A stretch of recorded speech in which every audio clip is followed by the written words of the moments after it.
Mike from Xerath, and you're watching RichardMetalFan. Up, guys? Bringing you guys another episode of Richard Metal Fan Interviews. Calling from Google Meets for the first time using this. I'm here with Michael Pitman from the Almighty Xerath. How are you doing today, man? Hello. It's so great to be able to have you on. Thanks so much for having me. Yeah, how you doing? You good? Yeah, not too bad. Not too bad. It's a good little afternoon here in Georgia in the USA. How is it over in the good old UK?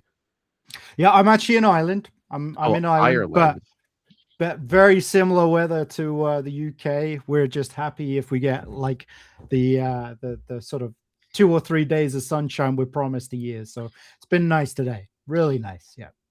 Yeah, but it's great to be able to finally have you on. So, kind of the format of the show is I want to talk about like your musical history and sort of do a rundown of your discography, but take me back to young Mike Pittman. So, growing up in the UK, what were the first bands that got you into metal? What made you want to start playing drums? Metal wise, the kind of transition for me was kind of like I went like the early 90s grunge thing, and then I was like always looking for what was like the faster or the heavier or the more technical thing. So I started drifting towards like prog and metal. The first metal band, which is still they're still like my number one to this day, is Pantera, Vinnie Paul. I was just Vinnie Paul, like, follower, try student, whatever you want to call it, for the best part of, well, still to this day, I'm still trying to learn what kind of makes him tick when he's writing his parts. So yeah, it was kind of like grunge, prog, metal, and Pantera was kind of the first like big thing that caught my attention. Cool. And I was like doing my research on Metal Archives. I believe one of your first bands, if not what your first band was also Primita. So tell me about that because I know you played with them briefly in 2008. So tell me about that because I'm digging deep. Like nobody ever talks about this stuff. Yeah, yeah, there. So I've kind of like joined. I wouldn't say they were a band that I was with for a very long time. It was like good friends of mine who were without a drummer, and as has like kind of happened to me quite a few times in the past, I've been kind of like just jump in, and then I might spend like a few gigs with them or a tour with them, or I'll help them like record their album. So Primitai were kind of an example of that. They were kind of like your like power metal. How would I sum it up? It's like power metal, but imagine you had a gypsy for a lead singer instead of a singer. That's the Really? best way I could. Yeah, that's how I could sum it Wow. up. But that was a good fun thing. Around a kind of similar time, I was doing some work with a band called Rise to Remain. Ooh, I love Um, that. Heard of them, which has Bruce Dickinson's son. That's right. Yeah, Austin. Yeah, the really nice lads. Jumped in with them around that time. I was just a giant slut for playing with as many different bands as I could at the time. But my sort of primary focus was always the Xerath stuff, because we were doing Xerath back as far as 2007, probably before that, but we just hadn't put anything out or actually like fleshed out the idea of what are we going to sound like properly by that point. Um, but yeah, that's a deep cut. Primitor. I had even forgotten about them. That was a good Yeah. find. Hell yeah. And another one I want to talk about before we jump into Xerath is Primer with you. And of course, Richard as well. You did that little project. So tell me about that. Yeah. So that was a really cool thing, which I'm kind of like still a bit gutted that that never really kind of caught traction. It started off, it was called Primer to begin with, and then it became The Custodian, if anyone sort of wants to dig into it. But it was kind of like it was Rich's attempt at doing, I guess you would call it like country folk prog. So kind of, uh, Thing. I guess what would be, I guess, what was the kind of like acousticy Opeth album? Was it not Damnation? Was it Blackwater Park? No, no, it was they released two albums at the same time. One was like an acoustic one was like quite a heavy one. I I know there forget was the name. Deliverance and Damnation. Yeah, it could be Damnation I might be thinking of. But in any case, it's just kind of like acoustic prog stuff, which Rich did the whole lot. He wanted to do something like different. He like Rich is a big fan of like your kind of like your classic prog bands, your Yes, your Rush, like Genesis, Emerson, Lake and Palmer. Like we all kind of have those influences, but he was very much in that kind of mindset at the time. And it was kind of cool because we all got to kind of like switch instruments. I went from drums to bass. He went from Wow. singing to drumming and singing with the old Britney mic.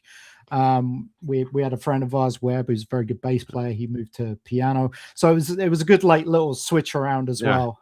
Yeah, you never really hear any bands doing that.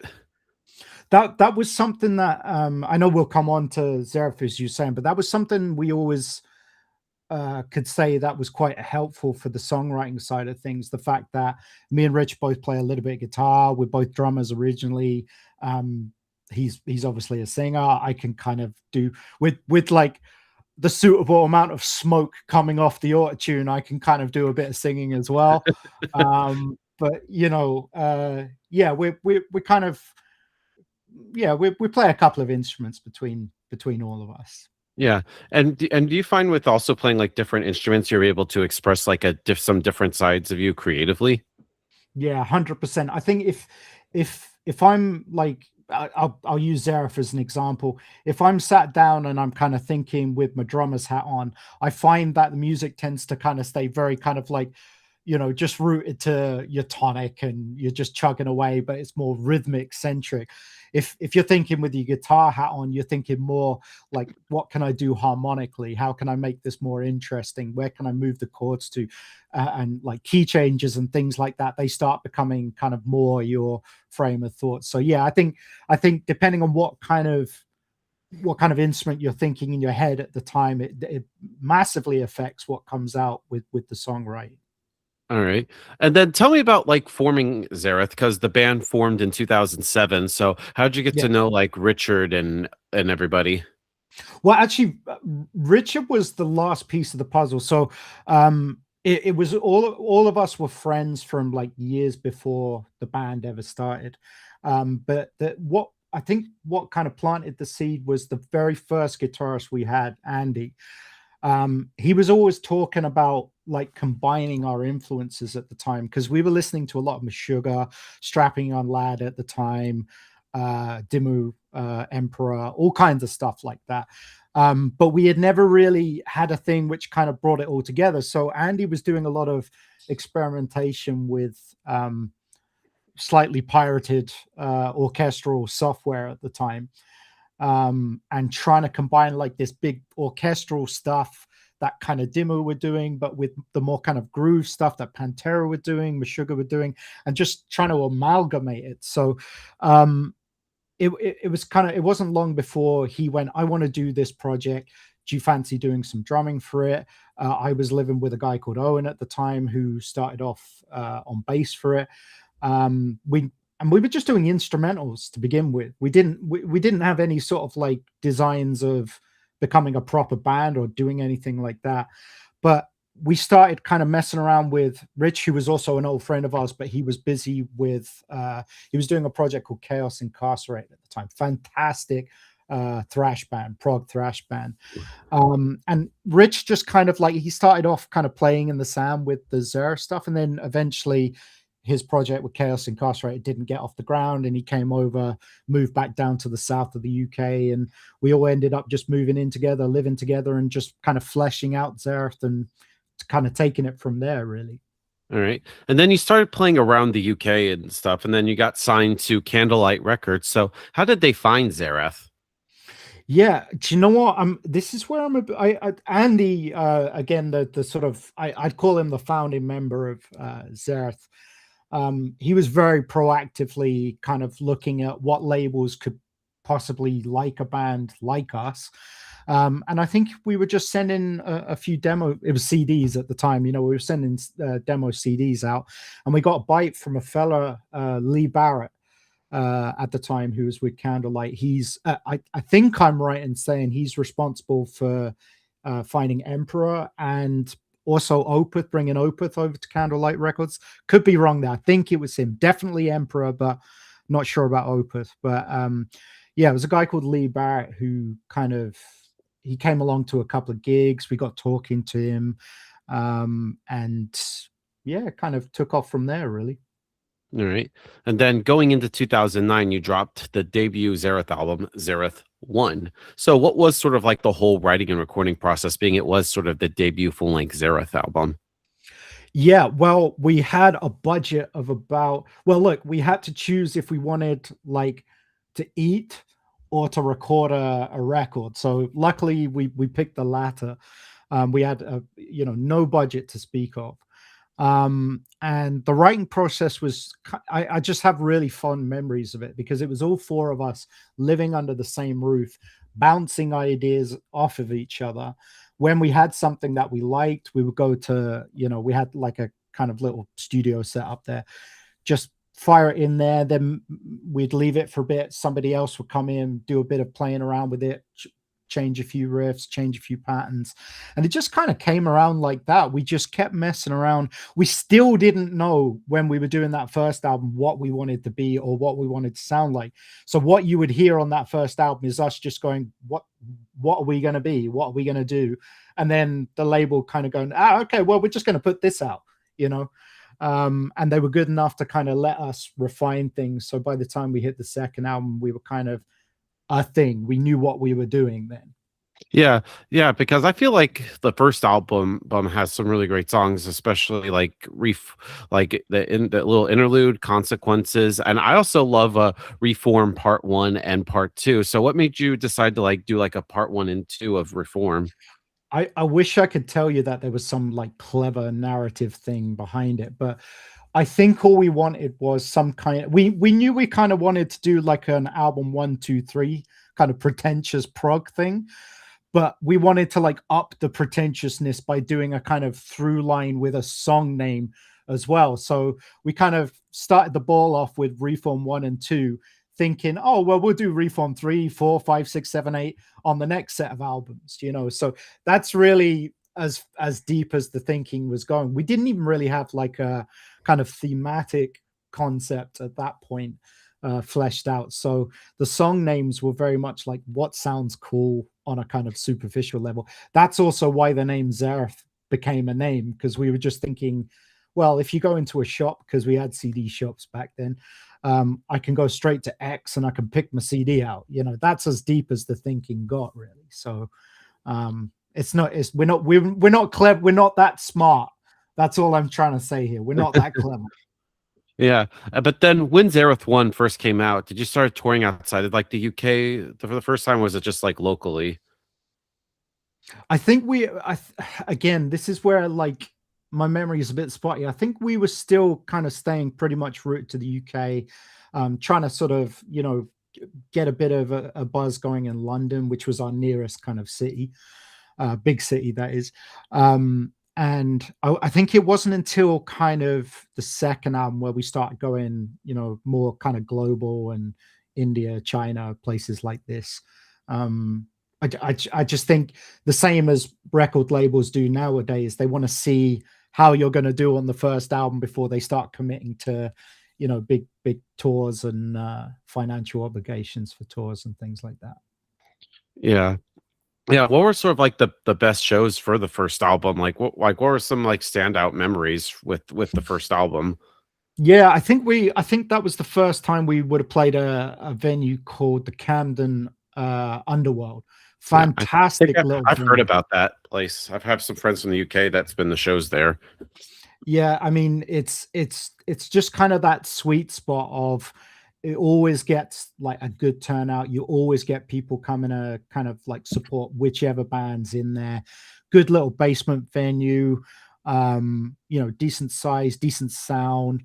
And I think that's where we kind of like cut our teeth was the Camden Underworld. So I kind of instinctively just go back to that venue for some reason with the first album, just having fond memories of playing that. Nice. Then going into 2011, you dropped Xerath 2 because usually with the debut album you have like your entire life to write and there's a lot of hype with the first album. When it came to making Xerath 2, did you felt pressure to follow up Xerath 1? No. Do you know what? If anything, I'd say we were really, really like fired up to do the second album because just from all kinds of different angles, like Rich still hadn't really figured out how to be a metal singer on the first album, and then he found this whole like huge like, I mean, I don't want to, you know, commit blasphemy here, but he kind of found this kind of Devin Townsend-esque kind of range where he could just hit these crazy notes and just do every type of screaming, singing you can think of. So we were raring to get the second album out because he had found that. I had felt like I'd improved my chops as a drummer, as guitarists. Me and Rich felt like we were able to kind of do more kind of interesting riffs. Production wise, we felt like we could throw a bit more money with it. We got in touch with Jacob Hansen, so we could use a proper producer rather than just kind of self-recording stuff like we did on the first album. There were so many things that we were thinking about, but trying to live up to the first album was not really kind of foremost in our mind. We were absolutely sure we could do a lot better than that, to Yeah. be honest with you. Yeah, so it's fair to say you take like a new approach to like every Xerath album. Yeah. Yeah, definitely. Like we don't try and copy what we've done on the last album. We try and kind of move forward and evolve with the album and just try and again to try and figure out what we want to be. We're probably the world's biggest procrastinators where songwriting is concerned and identity is concerned. We just never seem to kind of go, this is us or this is us, you know. Yeah, and I feel like Xerath 2 is probably like you guys' like most heaviest album to date compared to Xerath 1. Yeah, yeah. We definitely like I think Xerath 2 was we were doing a lot of gigging. We were kind of in like peak form, so the speed was going up, everything was going up. We're probably also drinking the most. We'd probably drink and doing other kind of recreational stuff more than we probably were doing at any other time. So that probably contributed as well, I'd say. But yeah, yeah, I think I would agree with that. I'd say we were trying to do the heavy thing as heavy as possible in the second album. Third album became kind of like more we want to try and be like lean into the groove thing more than anything. Yeah, and you know, this year does also mark 15 years of Xerath 2. So, being as it's been 15 years, do you have like a different viewpoint about Xerath 2 now as opposed to when you first put it out? Um, I do like I didn't realize at the time how ambitious we were trying to be. Like, you know, like I think I can speak for anyone who's played in Xerath. It's probably like a UK British thing, but we hate listening to our own music. Like we just don't do it. It's like, oh God, we fucked that bit up. Oh, I messed that drum fill up. I should have done something way better. That kind of thinking. Yeah. But with Xerath 2, I can listen to that album and I can kind of give like I do kind of give myself a pat on the back and go, we actually did something quite interesting there, like both in terms of the songwriting, but the production as well. I think, yeah, we were on to something. That's what I think when I listen to the second album. Yeah, especially I love like the opening track "Unite to Defy." Love that song, especially even Reform Part 3, "Gods Mhm. of the Front Lines," and even the last song, "The Glorious Death." I love that song, especially. I thought it was interesting that you'd split it into two parts, being "Divine Rapture" and "A New Awakening." So, how did you come up with that song to sort of like split it into two parts? Yeah, well, do you know what? That's really interesting. I was working at a maximum security psychiatric hospital at the time, and I was doing a bit of music teaching there for some of the patients. And I had like sometimes I'd get like a spare hour or two to myself, and we had a fantastic she was kind of like a vocal therapist. She worked with patients and they would do a bit of singing with her, and she was also like a classically trained I think she was probably more of a soprano than an alto. She was right up there, but she could do a bit of both. So I ended up just kind of saying to her, it's like, look, I've got some songs here I've been messing around with this band that I do outside of here. Can like if I give you some lyrics, can you kind of like do something roughly around this kind of area? And sure enough, that's what ended up going on to the record. And then another colleague of mine who also worked in the prison, he was a fantastic pianist, so he does a lot of the kind of piano stuff, which is kind of in there in those two tracks as well. So yeah, it's just kind of messing around at work really, which came up with the back end of the second album, and again just working with the guys and fleshing out ideas. Yeah. And then we get to 2014, the last Xerath album, Xerath 3. I love that album. And it holds a place because that was right around the time when I discovered you guys. I had a buddy of mine that told me about you guys. I was like, And then I went and checked it out, and I pretty much dug what I heard. So what was sort of like the whole mindset being it was sort of like the last Xerath album, unbeknownst at the time? Yeah, I mean, that was unbeknownst to us at the time as well. Like we were very much at the time like this isn't going to be our third and final album. The reasons for why it was the third and well, it's not the final album, but we'll come on to that. But I think that album was just us trying to kind of like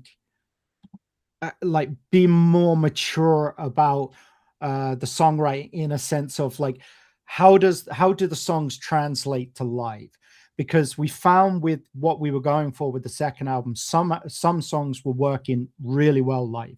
We were getting like just like the mosh pits, the headbangs, everything, but then there were other songs that weren't working so well. So I think the third album was definitely an attempt to find what I mentioned before, like trying to find what we're going to be and try and really, cement that.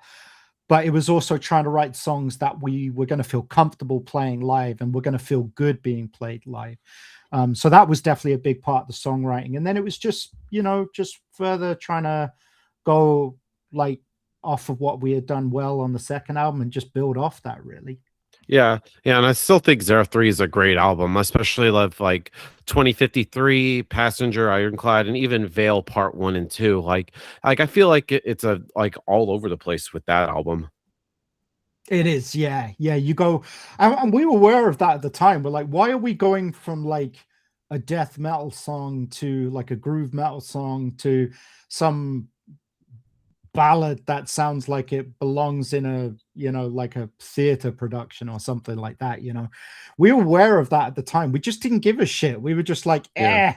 we want to do it, so let's do it. Yeah, just fuck the haters, just do what you do. Yeah, pretty much. We were kind of, we didn't have like bands that we were looking to emulate like we were with the first album and to a lesser extent the second album. We were just trying to just do stuff that felt good and kind of was fun, really. That's again, I can't stress how we're not clever people. We were just going route one with this stuff. Yeah. Yeah, and of course, this was also the first album where you got Connor in the band. So how did he end up joining Xerath? That was that was me just scouring the internet and stumbling upon him playing what was he playing? It was like Still Got the Blues or something. It was not a metal thing he was playing at all. He was playing in a covers band, but there was something about his playing. I was watching him play, and I remember saying to Rich, this guy can really play. I'm sure of it. So I got in touch with him, and like the minute I started speaking to him and talking about what his kind of influences were and what kind of bands he listens to, that kind of confirmed my suspicions. It's like this guy's going to be really good. He was living here in the Republic of Ireland at the time, and we were in the UK. So we ended up flying him over, and he jumped in and just blasted through 7 of our most difficult tracks in a rehearsal. I think it was 7. As if he had been playing them for years, which with our stuff, I would expect it to be like, let's maybe play 2 or 3 tracks in a rehearsal. We weren't expecting anything more. Sure enough, I counted off the songs and we just went blasting straight through. So it was a bit of a no-brainer. He had to join us at that time. And as it turned out, he's a freak of nature on guitar as well. Yeah, he's a fucking beast. But when he joined up Xerath, did he maybe bring something new to the table that y'all didn't have previously? Yeah, he only really arrived in time to just put solos on the table for the third album. We had most of the material pretty much written for the third album. The one thing that he did bring was kind of that kind of like massively eclectic interest. Like, if you ever speak to Connor, it doesn't matter if you're talking about R&B, reggae, the most obscure fusion. That was why me and him hit it off, because our tastes were so aligned across like a massive spectrum. And putting it in the context of what he brought to Xerath, it was that kind of, oh, let's do a bit of this. Let's do a bit of stuff that sounds a bit like Steve Vai. Let's do a bit of like, when we kind of let the brakes off and just kind of did whatever we wanted. He definitely had that kind of impact on us. Plus doing stupid, ridiculously quick solos as well. That's another thing he brought. Yeah. And kind of backtracking a little bit, because I know you also do some session work, because I know in 2013 you handled some drums with Brutai with their EP in 2013. So tell me about that. How'd you end up playing on that EP? I'm trying to remember how I got to know the guys. I mean, I've known them for years since. I think it was just a Facebook thing. I think they just reached out to me on there. They were looking to do an EP. And yeah, it was pretty much just that. I just jumped in. I can't remember if they had a drummer who left, or they never had a drummer and they were looking to do this first EP. But I checked out some of the stuff they were doing. It was really interesting. It was like not anything I particularly heard before. So I just got their permission to just do the same and just do some proggy wanky stuff with it. And they went, yeah, no problem. So we did an EP together. Yeah, it was really cool. Still keep in touch with them every now and again. They're still some of the nicest people I've ever met in my life. Cool. And then kind of going a little bit back into 2015, you joined up with Urias, and you did the Blackheart album. Tell me about that. Like, Yeah. Because I know they're from Denmark. So how did you end up joining the band? Well, it was Jacob Hansen who had produced the last two Xerath albums. He's also based in Denmark. He's Danish himself. He just got in touch with me and he said, look, this friend of mine, he's an insane singer. He's looking to do his own material. Would you be interested in coming over to Denmark and recording some drums with him? So we did, and it was such a cool project because got to work with Tommy Hansen, another Hansen. You know, he's like a Halloween producer, like a legendary Danish producer with a beautiful studio. I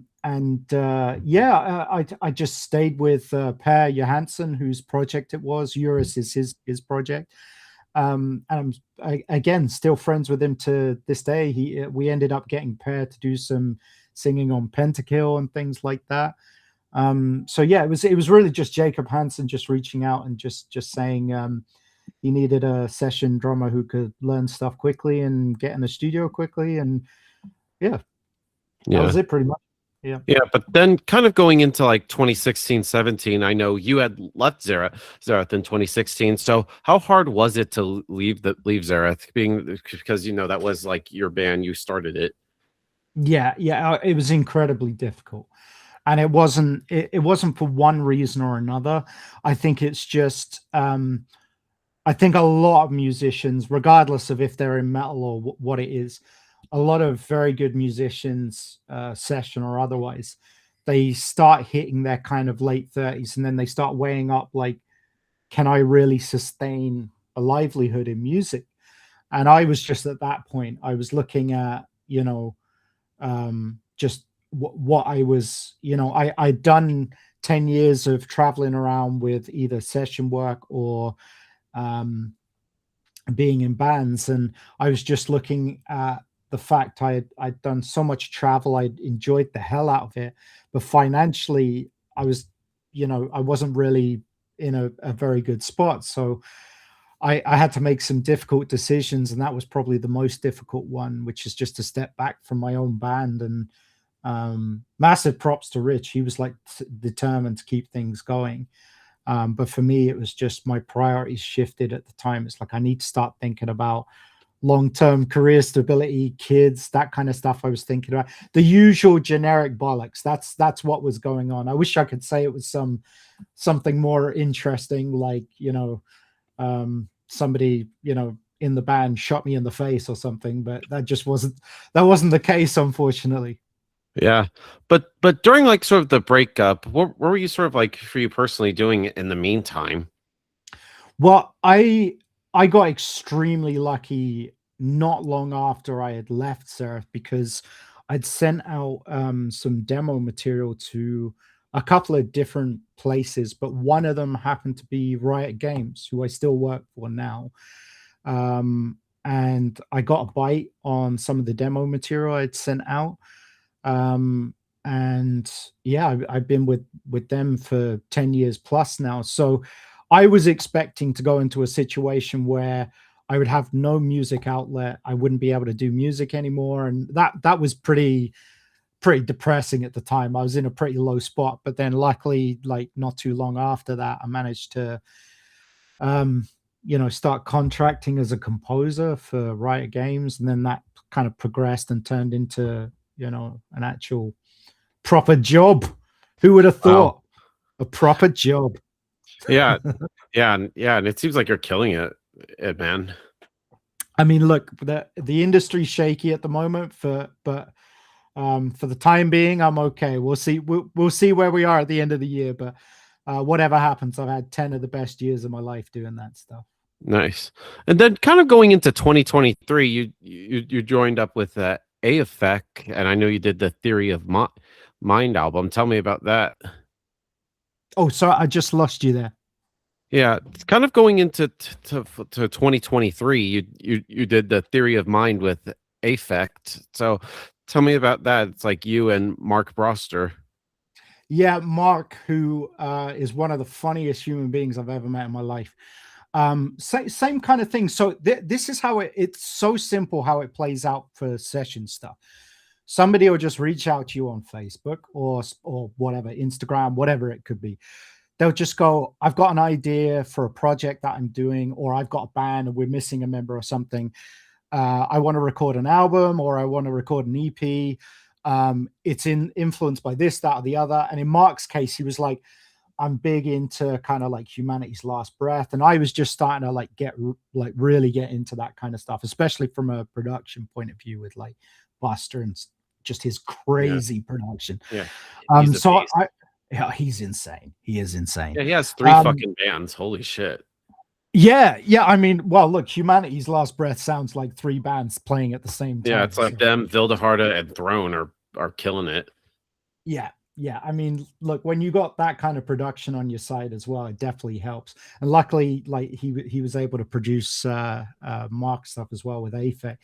But yeah, that's really what it was. It was just he reached out, he gave me a rough idea. He was like, he wants to be like a bit Meshuggah, he wants to do like a bit of this, bit of that, and everything he mentioned sounded killer to me. So the only problem was I was a sorry ass excuse for a drummer at the time. I had barely touched any drums, so I was wow.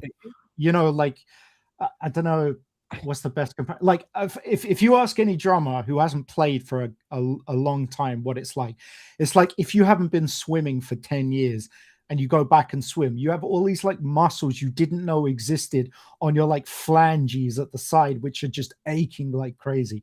So there was a bit of that, but then kind of got myself into some kind of drumming condition and played through this crazy ass stuff that Mark wanted to do. And then he told me he wanted to get Buster involved. And I was like, yeah, hell yeah, that'll be awesome. So he may or may not be wanting to do more stuff soon. So that'll be exciting. Cool. And then 2024, it was announced that Xerath had got back together. So what made you guys decide to come back?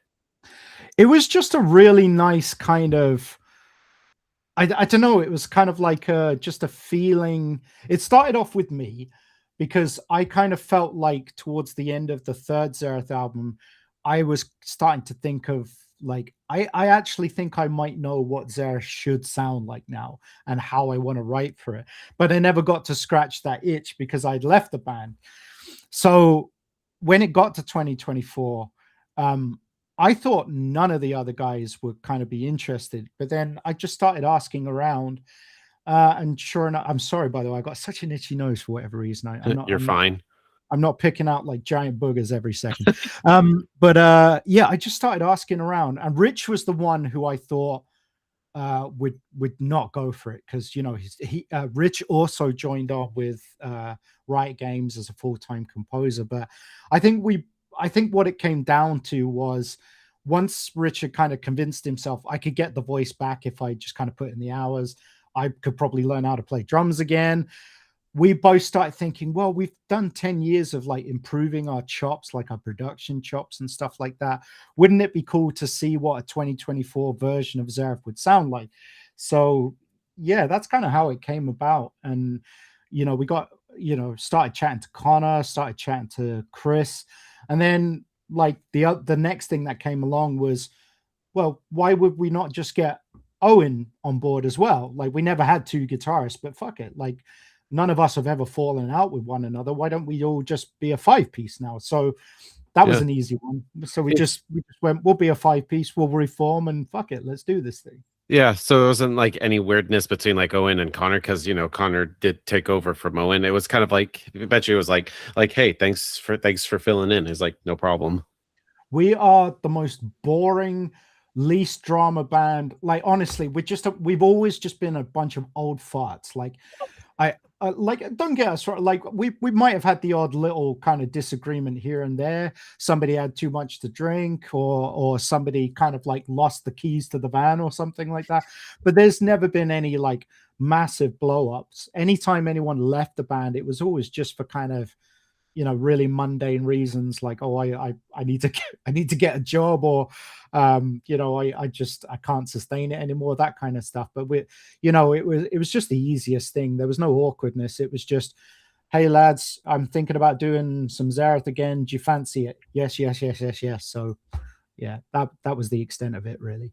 Yeah, yeah. Did you start like doing any shows since getting back together? No, that's probably the gray area. I don't like we need the thing is we still haven't put any new material out. Unfortunately, Connor has some really bad health issues in 2024. Oh shit. So we basically had to shelve everything until he could kind of rehabilitate. He basically lost, you know, function on one side of his body. So Oh my god. yeah, we kind of shelve things. We've done a lot of kind of you know explorations. We've got a lot of writing on the table. We've got like loads of riffs and stuff there. We just need to bring songs together now. And Connor's just about ready to start thinking about playing guitar again. So I think we're going to hit the ground running. We basically just had to write off 2024 and well, actually, it was the back end of 2024 we made the announcement. 2025 was when we had to pretty much just shelve everything. So this year we're hoping to pick up the slack and make up for lost time and put something out there again. And as for your question about gigging, I don't know. Maybe we will. I mean, I need to buy some drums. Unless anyone wants to give me some drums, we got that kind of thing though. We're just going one step at a time. We'll start with like writing some material, getting the material out there, and then we'll see where it takes us. Yeah, because I know back in 27, the same year that Xerath broke up, there was the song "Regret." I don't know if that was like intended to be sort of like if there would have been like Xerath 4, or was it just kind of like a standalone thing? I mean, we would have to talk to your namesake about that because I obviously wasn't part of the band for that kind of EP kind of time. I think off the top of my memory, I think that the plan was to do a full album and call it 4, but just things never really kind of got to that stage, and the band disbanded.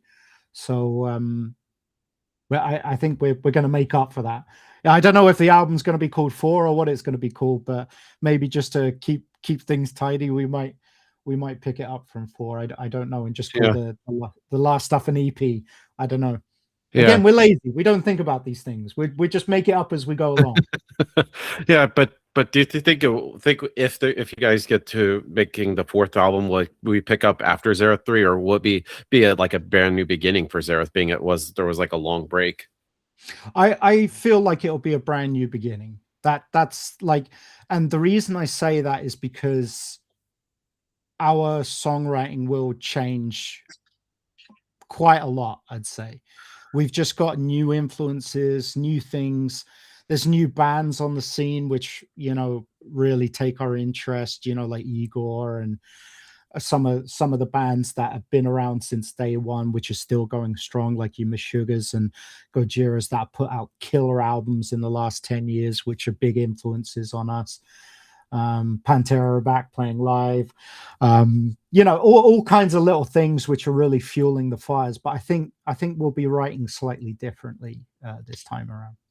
All right. So in the end, to sort of wrap things up, what's next for you personally? Because I know like you mentioned, you're slowly starting to write some new material. Is just anything else? And when you ever tour again, is there a chance you could please bring Xerath to the States? We'd love to have you. Do you know what? That's the one thing. I work for a company in the States. I have so many friends in the States now who I'm surprised. They say like, "Oh, we knew about Xerath back in the day. We had your third album or whatever."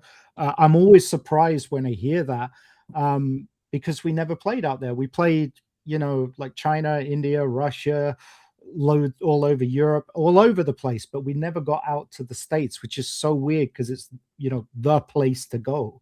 So, I mean, look, if the chance ever presents itself, fuck yeah, of course, it's a no-brainer. As I said before, we just have to take it one step at a time and see what happens. Nice. So thank you, Mike, for this conversation. I'm so glad to finally have Xerath on the channel. It's just any final words you want to say to the viewers that are watching this to close this out? Yeah, just to you, thank you so much for having me on, Rich. And Anytime. just keep your ears open for some new Xerath stuff, because we promise it's coming out. It's just a case of when, not if. So In the year 2350. yeah, yeah. Look, hopefully I'll still be alive by the time the next album comes out. That's how I'm I hope so, hoping. man. Yeah, and I've still got my teeth and my knees still work. We'll see. We'll see. So everybody, Mike Pitman from Xerath. We'll see you next Thank you so time. much.